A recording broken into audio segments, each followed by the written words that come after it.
Time now for Utah's most accurate forecast with Thomas Geboy. Weather rates certified 11 years in a row.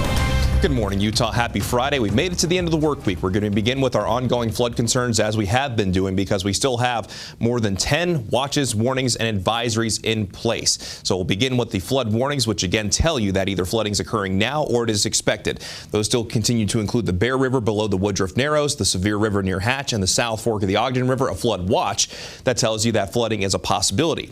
That still includes Daniels Creek along US 40 and places in the Wasatch Back, the western Uintas, the Wasatch Plateau and Book Cliffs, the Little Bear River near Hiram Reservoir and near Paradise, and the Weber River near Plain City. Now, what a flood advisory tells you is that either flooding, minor flooding is currently occurring, or we could see that waterway go from action stage into flood stage. That still includes the Bear River near Corinne, the Blacksmith Fork near Hiram, the Dolores and Colorado rivers in Grand County, Thistle Creek between Birdseye and Thistle Junction, and the Green River near Jensen. So we'll continue to keep you posted on all of our waterways, and we'll let you know if there are also some new alerts in place. And you can find all the latest information on abc4.com. But those waterways moving high, fast, and you know the water is cold. So if you have any plans this weekend, make sure that you're giving those swollen waterways plenty of space. You do not want to fall in the water. And here was the view of the Colorado River yesterday from Moab. This was shared by Brian Byerly.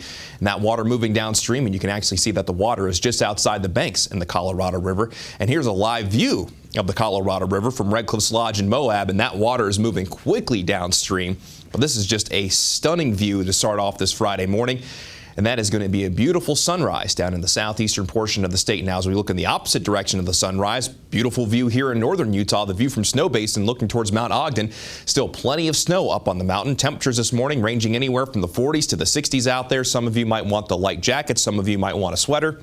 And other spots like in Salt Lake City and St. George, where we're currently in the 60s, you're probably going to be fine with just a t-shirt as you head out the door. Not going to see too many issues with the satellite and radar, looking at mostly dry conditions. The low pressure that we've been talking about over the last couple of days, this is going to continue to generally work its way down to the south. So over the next couple of days, that'll help keep the weather a little bit unsettled in southern Utah, while in northern Utah, this ridge of high pressure will try to keep things a little bit calmer. But for today, the chance for wet weather overall won't be quite as high compared to what we've seen over recent days. So as we begin the futurecast at noon today, start to see a few spotty showers beginning to develop generally south of I-70 during the early portions of this afternoon, and then during the heart of the afternoon around 3-4 o'clock.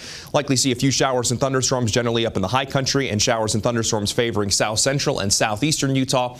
And while the chance for wet weather in northern Utah today will be lower, wouldn't completely rule out the chance. So something to keep in mind. Keep your eyes to the sky just in case. But then going into tonight, as we lose that daytime heating, the chance for showers and thunderstorms will begin to go down. But here's a look at our wet weather potential into and through this upcoming weekend. So for today in northern Utah, holding on to a slight chance with maybe about a 10% chance throughout this weekend. We're likely going to move into a more unsettled pattern, especially in northern Utah, as we turn the page in early next week. But that wet weather likely going to be sticking around in southern Utah, where flash flooding is still going to be a possibility today across our national parks and for our recreation areas down in southern Utah. So if you have any plans to go for a hike, while flash flooding is not a probability, it is a possibility. So it's something that you want to keep in mind, especially if you have those hikes planned for the slot canyons.